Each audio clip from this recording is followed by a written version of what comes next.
அனைத்து நல்லுள்ளங்களுக்கும் வணக்கம். நான் உங்கள் ரவிக்குமார். தொடர்ந்து நம்ம அடுத்தடுத்த அப்டேட் பார்த்துட்ருக்கோம். நம்ம அப்டேட் நம்பர் 75. நம்மளும் ஈரானும் இப்போ வந்து ஈக்குவலாக இருக்கும். காலையிலேருந்து கொஞ்சம் ஈரான் ரெஸ்ட் மோடில் இருக்காங்க. தாக்குதலை குறைத்திருக்காங்க. ஏன்னா இப்போ திருப்பி எகைன்ஸ்டாக மாறி இருக்கு. இன்று ஈரானில் இருக்கக்கூடிய பெரும்பாலான நிலைகள் மீது தொடர் தாக்குதலை கேப்பே விடாமல் இரவும் அடிச்சிருக்காங்க. காலையிலும் பெரிய அளவுக்கான தாக்கல் நிகழ்த்தியிருக்காங்க. பர்டிகுலராகவே ஒரு சில அசாசினேஷன் நிகழ்ந்திருக்குமான்ற இன்னொரு ஆங்கிள்லையும் பார்க்குறாங்க. கேப்பே இல்லைங்க. இன்னைக்கு காலையிலேருந்து இந்த பக்கம், அதாவது வேவ் வந்து இத்தனை நாள் ஈரான்லேருந்து அந்த பக்கம் இருந்தது 2 நாளாக.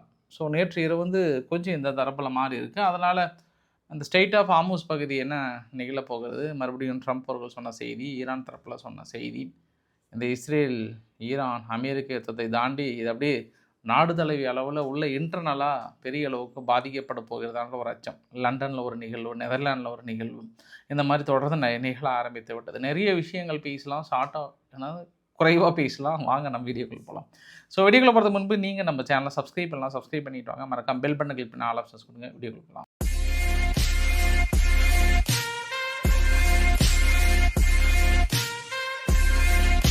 இன்றைக்கி ஃபஸ்ட்டு நம்ம ஸ்டார்ட் பண்ண உடனே இதுதான் ரீசெண்டாக ட்ரம்ப் அவர்கள் போட்ட தனது எக்ஸ்தல பதிவு. ரொம்பலாம் பேசலை, மனுஷன் கொஞ்சம் போய் திருந்திட்டார் போல். அந்த கோல்ஃப் விளையாடில் தலையை முடிச்சுட்டு வந்தார் இல்லையா, முடிச்சுட்டு வந்ததுக்கப்புறம் face through strength to put in mightily அப்படின்னு போட்டார். அதாவது அமைதி என்பது ஒரு வலிமையான ஆயுதத்தால் தான் முடியுன்ற மாதிரி சொல்ல வராருன்னு நினைக்கிறேன் நான்.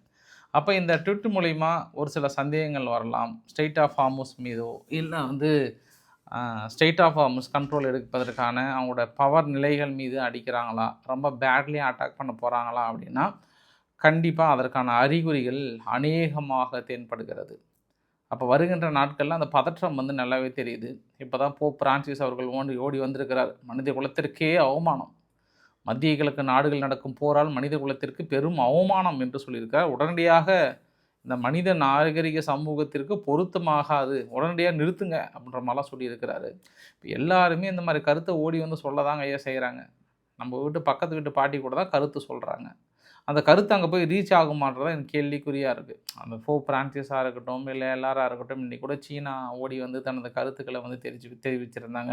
இந்த மாதிரி தொடர்ந்து அவங்களுடைய பவர் நிலைகள் மீதெல்லாம் அடிப்பது என்பது இன்னும் ரொம்ப மோசமான நிலையை வந்துடும். அதனால் அப்படி ஒரு சூழ்நிலையோ எண்ணமோ இருந்ததுன்னா அதை கைவிடணும் அப்படின்ற ஒரு கோரிக்கைலாம் வைத்தாங்க. இன்றைக்கி இந்தியாவுடைய பாராளுமன்றத்தில் பிரதமர் மோடி அவர்கள் நிறைய விஷயங்கள் வந்து பேசினாங்க. ஸ்டேட் ஆஃப் ஹார்முஸ் பகுதியை கண்ட்ரோலில் வேறு ஒரு சுச்சுவேஷனை மாற்றணும், தொடர்ந்து தேசிய நாடுகள் மிகப்பெரிய அளவுக்கு பாதிக்கப்படுது, இன்னொரு கோவிட் மாதிரி உணர்கிறோம், அங்கே கேஸ் சுச்சுவேஷன் வரானாலான்றதெல்லாம் பார்க்க முடியுது. ஏன்னா அவனுடைய தாக்கமெல்லாம் இருக்குது. அப்போ இன்னும் வருகின்ற நாட்களில் அப்போ இன்னும் மோசமாகிறது புரியுது. ஏன்னா உங்களுக்கு நான் 2 நிகழ்வு சொல்கிறேன் நான்.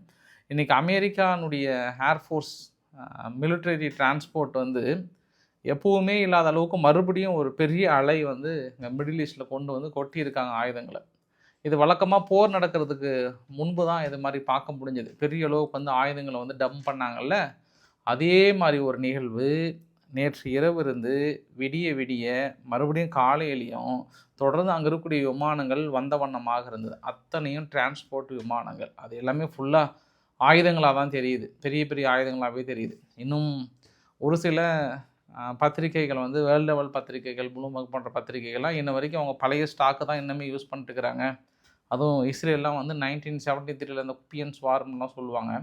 அந்த எகிப்துக்கு பக்கத்தில் பிரச்சனை வரும்போது அதெல்லாம் அந்த வாருக்கு அந்த ஆயுதங்களே இன்னும் பெரிய அளவுக்கு இருந்தது, இன்னும் அந்த மாதிரி தான் பயன்படுத்துகிறாங்கன்ற மாதிரியான ஒரு கான்ஸ்பிரசி தியரிலாம் போயிட்டுருக்கு. பட் அதை தாண்டி பெரிய அளவுக்கான ஆயுதங்கள் வந்து இறங்கியிருக்கு. மறுபடியும் ஈரான் வந்து தனது மிரட்டலை அடுத்த கட்டத்துக்கு கொண்டு போயிருக்காங்க. தனது மிரட்டல் அப்படின்னா எப்போவுமே கரெக்டாக 6 ஹவர்ஸுக்கு ஒரு மிரட்டல் கொஞ்சம் கூடுதலாக வரும். இந்த தடவை என்ன சொல்லியிருக்காங்கன்னா, கன்னி வெடிகளை மிதக்க விட்டுருவோம். ஸ்டேட் ஆஃப் ஹார்முஸ் பகுதியில் முழுமையாக கன்னி வெடிகளை மிதக்க விட்டுட்டு கேபிள் லைனையும் கட் பண்ணிவிடுவோம். அவ்வளோதான். இதுக்கப்புறம்லாம் நாங்கள் பொறுமையெல்லாம் இருக்க மாட்டோம். அதனால் ஒன்ஸ் நீங்கள் திங்க் பண்ணிக்கோங்க.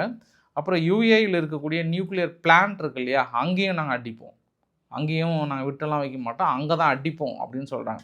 அப்போ ஈரானுடைய மிரட்டல் என்பது அப்படியே ஃபஸ்ட்டு ஆரம்பத்திலிருந்து அந்த 48 மணி நேரம் நெருங்க என்னாச்சுன்னா கொஞ்சம் அதிகமாகிட்டு அன்கண்ட்ரோல்டாக இப்போ மிரட்ட ஆரம்பிச்சிருக்காங்க. இன்றைக்கி காலையில் பார்த்தோம் அப்படின்னா இஸ்ரேலில் ஒரு 3 இடத்துல ஒரு நிகழ்வு நடந்தது. ஒரு கொத்து குண்டுகள் அடிக்கப்பட்டது. பட் அது வார்னிங்லாம் இல்ல. சும்மா ஒரு லைட்டா தான் அனுப்பிச்சிருக்காங்க. அதை தவிர மற்ற பகுதியெல்லாம் சும்மா ஒரு 2 ட்ரோன் 3 ட்ரோன் மீதியெல்லாம் குறைவு தான். ஏன்னா நான் சொன்னல மழை வேற பொழிய ஆரம்பிச்சிருச்சு. இன்றைக்கி இஸ்ரேலும் பயங்கரமான மழை பொழிவு கிட்டத்தட்ட பயங்கர சுச்சுவேஷனாக இருக்குது. லெபனானில் வேறு அவங்க மேலே ஏறுறாங்க. இதெல்லாம் பார்த்தோன்னா அந்த இதே பெருசாக இருக்குது. அதனால் இன்றைக்கி ரொம்ப நாளைக்கு அப்புறம் இந்த சைடு கொஞ்சம் அமைதியை பார்த்தேன் நான். பட் பதிலுக்கு உங்களுக்கு அந்த சைடு காட்டுறேன் பாருங்கள். உங்களுக்கு நான் நேற்று இரவே சொல்லியிருந்தேன் நான், தாக்குதல் அதிகமாக இருக்குங்கன்னு சொல்லிட்டு. எலக்ட்ரானிக் பில்டிங் ஒன்று மினிஸ்ட்ரி ஆஃப் டிஃபென்ஸ் பகுதியில் குறிப்பாக தெஹ்ரானில் கம்ப்ளீட்டாக சேதாரம் பண்ணிட்டாங்க. அது ஒன்று. இஸ்பஹானில் ட்ரோன் ஃபேக்ட்ரிஸ் மாதிரி நிறையா இருந்திருக்கு, தொழில் நகரங்கள். அதையும் குறி வச்சு அடித்தாங்க. அதுவுமே எரிஞ்சிட்டு இருந்ததை பார்க்க முடிஞ்சது பகல் நேரத்திலே வந்து. அப்புறம் ஐஆர்ஜிசியினுடைய ஒரு ஃபேக்கல்ட்டியினுடைய ஒரு பெரிய குடோன் அப்படின்ற மாதிரி சொல்கிறாங்க, கராச்சின்ற பகுதியில். அங்கேயும் பற்றி எரிஞ்சிட்டு இருந்ததை பார்க்க முடியுது. புஷீர் அஸ்வாஸ் அன்ற பகுதியில் கம்ப்ளீட்டாக புகையாக வந்து அந்த அடித்த தாக்குதலில் க்ளோஸ் ஆன புகைப்படங்களும் வந்து பார்க்க முடிஞ்சுது. அப்புறம் வந்து சிர்ஜான் அப்படின்ற ஒரு பகுதியில் அங்கே நேவல் ட்ரைனிங் பேஸ் இருக்குது. இந்த நேவல் ட்ரைனிங் பேஸில் அடித்தது தான் ரொம்ப கடுமையாக வெடித்தது. ஒரு மாதிரி அங்கேருந்து ஆயுத குடோன்களே கம்ப்ளீட்டாக அழிஞ்ச மாதிரி தெரியுது. ஏன்னா அந்த வெடித்த வேவே தெரியுது. நார்மலாக தாக்கல் நடத்துறதுக்கும் அந்த வெடித்து சித்துறதுக்கான பதிவுகளும் நிறைய டிஃப்ரென்ஸ் தெரியுது. அந்த இடத்துலையும் பார்க்க முடியுது. ரொம்ப ரேர் அக்கேஷனாக தெஹ்ரானுக்குள்ளே என்ன பண்ணிட்டாங்க, வேர் ஹவுசஸ் அப்படின்னு இருக்கு. வேர் ஹவுசஸ்னால் ஒரு முக்கிய நபர்கள் தங்கியிருக்கக்கூடிய பகுதிகள். இந்த வேர் ஹவுசஸை குறி வைத்து ஒரு 30 இடத்துல இண்டிவிஜுவல் ட்ரோன் தாக்கல் நிகழ்த்தியிருக்காங்க. இண்டிவிஜுவலாகவே அது லோக்கல்லேருந்து ஆப்ரேட் பண்ணாங்களா இல்லை வெளியிலேருந்து வந்ததாக முழுமையான தகவல் வரல. ஆனால் ஒவ்வொரு இடத்துலையும் ஒரு பர்டிகுலர் ரூமை இண்டிவிஜுவலாக வச்சு தாக்கல் நடத்தியிருக்காங்க. மேபி மறுபடியும் ஐஆர்ஜிசியினுடைய முக்கிய நபர்கள் குறி வைக்கப்பட்டிருக்கிறாங்களா அப்படின்றதும் தெரியல. தொடர்ந்து அவங்களுடைய யூஏ இருக்கக்கூடிய ப்ரொடக்ஷன் யூனிட் இது மாதிரிலாம் வந்து நிறைய சேட்டலைட் இமேஜஸுமே தெரியுது, பெரிய அளவுக்கு தெரிஞ்சுட்டு தான் இருக்குது.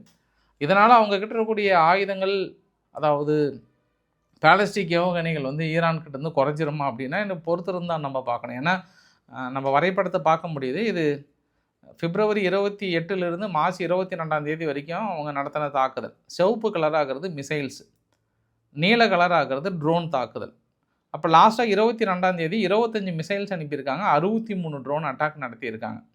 அப்போ 13, 11, 12லாம் குறைஞ்ச மாதிரி இருந்தது. இப்போ 17, 19, 20லாம் கொஞ்சம் அதிகமாக அனுப்பிச்சிட்டு இருந்தாங்க.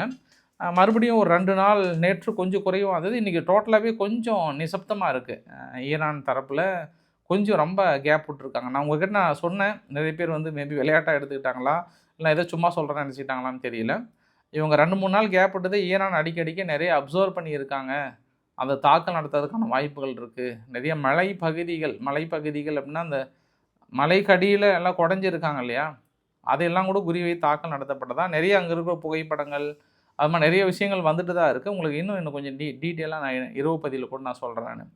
அதே போல் இந்த லெபனான் பகுதியில் ஒரு பெரிய பிரிட்ஜ் ஒன்று தாக்கல் நடத்தினாங்கல்ல, அந்த தாக்கல் நடத்தினதுக்கப்புறம் மறுபடியும் அது பயன்படுத்த முடியாத ஒரு சூழ்நிலையாக இருக்குன்ற மாதிரி வந்து சொல்கிறாங்க. இந்த லின்சே கிரகாம் அவர் வந்து யாருப்பா அவர், சும்மா டெய்லியும் சும்மா எல்லா சேனலுக்கும் பேட்டி கொடுத்துட்டு, ஏங்க சீக்கிரமாக ஈரானை நியூட்ரலைஸ் பண்ணுங்கள், சீக்கிரமாக போயிட்டு அந்த ஆயுதங்களை கார் கையில் தூக்குங்கன்னு இது பக்கத்தில் இருக்கிற தேர்கடியில் போயிட்டு அந்த பொம்மையை தூக்கிட்டு வர மாதிரியே சொல்கிறாரு. சீக்கிரமாக போய் தூக்குங்க இருக்கிற சூழ்நிலை பெரிய பதற்றமாக இருக்குது.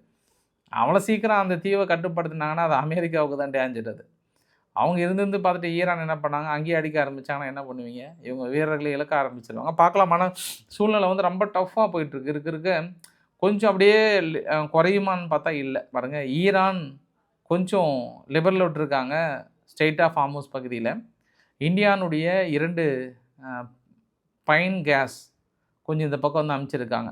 ஜாக் வசந்த் அப்படின்ற ஒரு கப்பலும் இன்னொரு கப்பலும் வந்து அனுப்பிச்சிருக்காங்க. ஆல்மோஸ்ட் இப்போ நான் பேசிட்டு இருக்கும்போது ஸ்ட்ரெயிட் ஆஃப் ஹார்முஸ் பகுதியை கிராஸ் பண்ணி வந்துட்டுருக்க நேரம் எல்லாம் செக்கிங்லாம் முடிஞ்சிருச்சு, கிட்டத்தட்ட பே பண்ணாங்கன்ற மாதிரி சொல்கிறாங்க ஈரானுக்கு. அதுக்கப்புறம் இந்த பக்கம் கிராஸ் பண்ணி விட்டதாக சொல்கிறாங்க. ஏன்னா கொஞ்சம் சீக்கிரமாக கொண்டு வரது நல்லது. மறுபடியும் பிரச்சனை ஓஞ்ச மாதிரி எனக்கு தெரியல. புதுசாக ஆரம்பிக்க போகுது. மார்க் ரூட்டி அவர்கள் அப்சல்யூட்டாக நான் தான் கன்வின்ஸ் பண்ணேன், 22 நாடுகளை ஸ்ட்ரெயிட் ஆஃப் ஹார்முஸை கண்ட்ரோலுக்கு கொண்டு வரதுக்கு நான் தான் கண்ட்ரோல் பண்ணன்றாரு. எனக்கு ஒன்றும் அப்படி தெரில. யூகேலாம் ஒத்துக்கிட்ட மாதிரியே தெரியல, ஃப்ரான்ஸ் ஒத்துக்கிட்ட மாதிரி தெரியல, நேட்டோ நாடுகள் ஒத்துக்கிட்டால் பெட்ரோ சாண்டஸ் அவரோட புகைப்படத்தையே ஒட்டி அங்கே ஐஆர்ஜிசி அனுப்பிட்டு இருக்காங்க. என்னத்தை ஒரு கன்வின்ஸ் பண்ணாரு எனக்கு தெரியல. அது நிறைய முரண்பாடெலாம் இருக்குது. அப்புறம் அதிபர் என்ன சொல்லுவார், எனக்கு தெரியாமல் என்னை சைன் போட்டு அனுப்பிச்சிட்டாங்கன்னுவார். அதிபர் சப்போஸ் ஃப்ரான்ஸுடைய அதிபரே வந்து இல்லை நான் கப்பல் அனுப்புகிறேன்னு சொன்னாலும் ஓடி வந்து டிஃபென்ஸ் மினிஸ்டர் இல்லை வாய்ப்பு இல்லைன்றாரு. இது மாதிரி நிறைய முரண்பாடுகள் இருக்குது. எப்போ இவங்கெல்லாம் வருவாங்கன்னா, நிஜமாவே ஸ்ட்ரெய்ட் ஆஃப் ஹார்முஸை வந்து ஈரானால் கட்டுப்படுத்த முடியல ஓகே அப்படின்னா வந்து எட்டி பார்ப்பாங்க. இல்லை ஈரான்கிட்டே இருந்து அடிக்கடி தாக்கல் நடத்துனாங்கன்னா எட்டிலாம் பார்க்க மாட்டாங்க, தள்ளி நீண்டே வசனத்தை விட்டுட்டு போயிடுவாங்கன்னு நான் நினைக்கிறேன். இந்த 22 நாடுகளும் இப்போது இருக்கக்கூடிய சூழ்நிலை. அதனால தான் ட்ரம்ப் அவர்கள் புலம்பி தள்ளிட்டு இருக்கிறாரு. சவுதி அரேபியாவுடைய அரம்கோ நிறுவனம் வந்து கொஞ்சம் என்ன லிஃப்ட் பண்ணியிருக்காங்களாம். அதாவது அராப் லைட் க்ரூட் மட்டும் தான் நாங்கள் யான்பூவில் வந்து கொடுக்க போகிறோம், நிறைய அளவு குறைச்சிருக்கிறோம், பழையபடி கொடுக்க முடியல. அதனால் ஏசிய நாடுகள் முன்ன கொடுத்த அளவோட 50% எங்களால் கொடுக்க முடியுது, மீதி மேக்ஸிமம் வந்து க்ளோஸ் பண்ணிட்டோம்ன்ற மாதிரி வந்து சொல்லியிருக்காங்க. ஆன்டிசெமிஸ்டம் அதாவது நிறைய இடத்துல பார்க்க முடியுது. நேற்று கூட நம்ம வெஸ்ட் பேங்க் பகுதியில் இங்கே இஸ்ரேலில் இருக்கக்கூடிய ஒரு குரூப்ஸ் எல்லாம் என்ன பண்ணுறாங்க, டக்குன்னு உள்ளே போயிட்டு கொளுத்துறது மாதிரி விஷயங்கள்லாம் பண்ணுறாங்க. இது நாடு முழுவதும் பரவன உடனே அங்கே லண்டனில் என்ன பண்ணிட்டாங்க, ஒரு குரூப்ஸ் இந்த வீடியோ பதிவு பாருங்கள். அங்கே ஜூஸ் கம்யூனிட்டிக்குன்னு ஒரு பெரிய ஒரு மருத்துவமனை மாதிரி அங்கே நிறைய ஆம்புலன்ஸ்லாம் இருக்குது, மருத்துவ சேவைக்குன்னு ஆம்புலன்ஸ்லாம் நிறையா இருக்குது. அதை ஃபுல்லாக போயிட்டு கொளுத்திட்டாங்க, நின்றுட்டுருக்கிற ஒட்டுமொத்த ஆம்புலன்ஸையும்.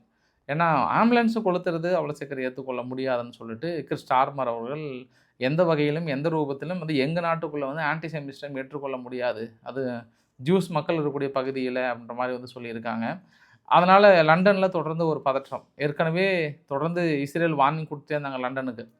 ஏன்னா கொஞ்சம் சூழ்நிலை சரியில்லை, எங்கள் மக்கள் மீது தாக்கல் நடத்துறதுக்கான வாய்ப்புகள் இருக்குது, அங்கே மெஜாரிட்டியாக இப்போ இஸ்லாம் இருக்கிறனால எங்களுக்கு கொஞ்சம் ஆபத்தாக தான் இருக்குது. ஏன்னா இப்போ லண்டனில் அவங்க தான் மெஜாரிட்டியாக இருக்காங்க இல்லையா, அதனால் வாய்ப்புகள் இருக்குன்ற மாதிரி தொடர்ந்து அறிவுறுத்தினாங்க. இருந்தாலும் கிறிஸ் ஸ்டார்மர் அவர்கள் கொஞ்சம் டவுட்லேயே இருந்தார். பார்த்தா இந்த தாக்குதல் அப்புறம் நெதர்லாண்ட்லேயும் இந்த இன்சிடெண்ட் வந்து பார்க்க முடிஞ்சுது. திடீர்னு இஸ்லாமிக் வந்து ஒரு போராட்டம் பண்ணாங்க, அப்புறம் கிறிஸ்டியன் வந்து ஓடி வந்து பெரிய அளவுக்கு அஃபென்ஸாக ஃபைட்டும் பார்க்க முடிஞ்சுது. இது நாடு தழுவிய அளவில் கொஞ்சம் கொஞ்சமாக பரவ ஆரம்பிச்சிருமோ அப்படின்ற இன்னொரு ஆங்கிளில் பார்க்கலாம். ஏன்னா ஏற்கனவே இந்த 12 நாள் யுத்தத்தில் அங்கே அடிச்சுக்கிட்டாங்களோ இல்லையோ ஒவ்வொரு நாட்டிலையும் இந்த பிரச்சனை சமாளிக்கிறதுக்குள்ளே ஒவ்வொரு நாடும் போதும்னு ஆயிடுச்சு. அதனால் இந்த இஷ்யூ வந்து இனி காட்டுத்தீ போல் அடுத்தடுத்து பரவுறதுக்கான வாய்ப்புகள் இருக்குது. அதனால தான் அமெரிக்காவும் பெரும்பாலும் இருக்கக்கூடிய நாடுகளில் கொஞ்சம் சேஃபாக இருங்க, இல்லைனா நாட்டு கிளம்பி வந்துருங்க அப்படின்ற ஒரு வார்த்தையும் வந்து கொடுத்துருந்தாங்க. கூடுதல் தகவல் இஸ்ரேலுமே வந்து ரொம்ப இண்டிவிஜுவலாக போகாதீங்க, குரூப்பாக போங்க, அந்த மாதிரியான வார்னிங்லாம் தொடர்ந்து கொடுத்துட்ருக்காங்க. குறிப்பாக ஐரோப்பா நாடுகளுக்குள்ளார பார்த்தோம் அப்படின்னா ரொம்ப சேஃபாக இருந்துக்கோங்க அப்படின்ற ஒரு வார்னிங்கை வந்து கொடுத்துருக்காங்க. ஈரான் வந்து இன்டர்நேஷ்னல் கிரிமினல் கோர்ட்டில் ஃபைல் பண்ணியிருக்கிறாங்க. இது வந்து மனித தன்மையற்ற ஒரு தாக்குதல், நாங்கள் கண்டிப்பாக இதை நீங்கள் கேஸ் எடுத்துக்கணும்னு சொல்லிட்டு ஃபைல் பண்ணியிருக்காங்க. உடனே நிறுத்த வேணுன்றாங்க. குறிப்பாக பள்ளிக்கூடங்கள் மீது நிகழ்த்தப்பட்ட தாக்குதல், அப்புறம் குடியிருப்புகள் மீது நிகழ்த்தப்பட்ட தாக்குதல், நேற்று இரவு கூட ஒரு சில குடியிருப்புகள் மீது நிகழ்த்தப்பட்டதாக ஈரான் வந்து கடுமையான ஒரு குற்றச்சாட்டை சுமத்துறாங்க. பட் இன்டர்நேஷ்னல் கிரிமினல் கோர்ட்டால் என்ன பண்ண முடியலன்னு எனக்கு தெரியல. பெருசாக வாதாடுவாங்க. ஏற்கனவே காசா மீது நடத்தப்பட்ட தாக்குதலுக்கே தீர்ப்பு கொடுக்க முடியாமல் கரீம் கான் அவர் தான் தலைமை வழக்கறிஞராக இருந்தார், அவர் மீது பொருளாதார தடையை போட்டு அவரை முடக்கி ஒரு ஓரமாக உட்கார வச்சுருக்கிறாங்க. ஜட்ஜஸும் ஏதாவது தீர்ப்பு வந்ததுன்னா முடிச்சு போட்டு தள்ளிடுவோன்னு சொல்லிட்டு ஏற்கனவே அமெரிக்கா தரப்பில் மிரட்டல் விட்டுருக்குறாங்க. அதையெல்லாம் தாண்டி இன்டர்நேஷ்னல் கிரிமினல் கோர்ட்டில் போகணும் அப்படின்னா இப்போ ஈரான் மீதும் எகென்ஸ்டாக மாறும். ஏன்னா ஈரானும் கொத்து குண்டுகளாக வீசிகிட்டு இருக்காங்க இஸ்ரேல் மீது. அது முழுக்க முழுக்க எல்லா நாடுகளாலும் தடை செய்யப்பட்ட ஒரு குண்டை ஈரான் திரும்ப திரும்ப வாண்டடாகவே பயன்படுத்துகிறாங்க. அதனால் அது அவங்களுக்கு எகென்ஸ்டாகவே மாறும். பட் இருந்தாலும் சண்டைன்னும் போது 2 பேருமே விதிமீறல் செஞ்சுருக்காங்க. இஸ்ரேல் மட்டும் இல்லை, 2 தரப்புலையும் பண்ணியிருக்காங்க. அதனால் அது எப்படி இன்டர்நேஷ்னல் கிரிமினல் கோர்ட்டில் எடுத்துக்க போகிறாங்கன்னு தெரியல. அது கூடுதல் தகவலுமே கூட. நேற்று இரவு நியூயார்க்கில் பார்த்தோம்னா திடீர்னு ஒரு பயணிகள் விமானம் ஏர் கனடா எக்ஸ்பிரஸ் விமான நிலையத்தில் தரையிறங்கும் போது, நியூயார்க்கில் இருக்கக்கூடிய விமான நிலையத்தில் தரையிறங்கும் போது அங்கே ஒரு லேண்டடு வெஹிக்கிள் ஒன்று இருந்திருக்கு, அதை போய் அடிச்சிருச்சு. அடித்ததில் பெரும் பாதிப்புன்றாங்க. பெரும் பாதிப்பு, நிறைய பேர் வந்து படுகாயம் அடைந்திருக்கிறாங்கன்ற மாதிரி வந்து சொல்லியிருக்காங்க. இது அங்கே இருக்கக்கூடிய நிகழ்வுகள். ஃபைனலாக அந்த வீடியோவோட கிளைமேக்ஸ். ஆஸ்திரேலியாவில் 1 லிட்டர் பெட்ரோல் $4 வந்துருச்சு.